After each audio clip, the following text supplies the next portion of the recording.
Marie caractérise d'une certaine manière ce qu'est un vase de la nouvelle naissance.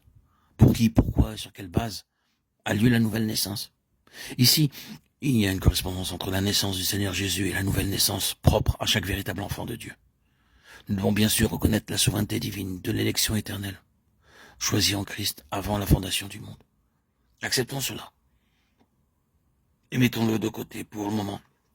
Mais venons-en à l'opération et à l'activité de Dieu dans le temps. Sur quelle base temporelle, dans nos propres vies, cette chose viendra à nous? Y a-t-il une base, y a-t-il certaines occasions, y a-t-il certaines conditions qui permettront toujours que Dieu fasse son entrée de cette manière-là? La réponse est oui, car une des belles choses concernant Marie et caractérisant un vase de la nouvelle naissance, c'est ce que l'ange lui dit. Je te salue, toi, à qui une grâce a été faite. Luc 1, 28. En marge, nous avons peut-être la véritable signification, salut, favorisé par la grâce. C'est ce qui est au commencement de chaque nouvelle naissance, favorisé par la grâce. S'il y avait une personne dans ce petit pays en ces jours-là qui était consciente, et cela se voit ici très clairement, de la merveilleuse condescendance de cette déclaration et de la condition de sa propre indignité pour la recevoir, ce fut bien Marie. Comment cette chose se fera? Cela ne s'approche jamais des fiers, des autosuffisants, des sûrs d'eux-mêmes, qui seraient inconscients que sa venue est l'expression de la grâce infinie. Avant que cette chose merveilleuse nous arrive, nous devons souvent être conduits en toute conscience, à voir que le seul mot qui convienne à la situation, c'est la grâce de Dieu, car tout vient de la grâce. Tu es favorisé par la grâce, c'est simple, je le sais bien, mais ce merveilleux miracle de Dieu, c'est le commencement de la vie chrétienne.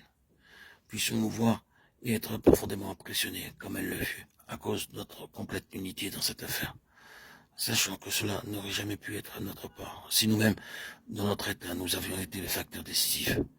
C'est seulement par l'infinie grâce de Dieu dans sa miséricorde infinie, c'est cela un esprit humble et contrit. Et Dieu est avec cela.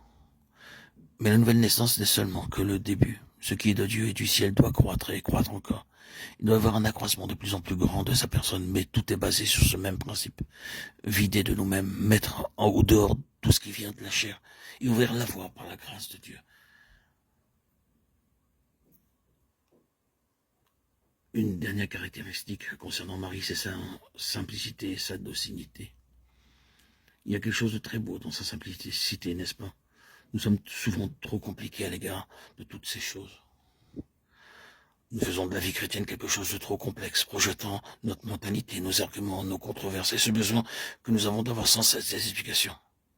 En faisant cela, nous percevons seulement les choses à travers notre propre prisme. Mais le Seigneur ne peut pas progresser quand la voie est obstruée par tous ces déchets. Il a besoin d'un cœur comme celui de Marie. Un cœur qui soit simple, dans ce sens-là. Qui ne soit pas contestataire, car querelleur, peu commode à l'égard de tout cela, un cœur ouvert. Et la clé,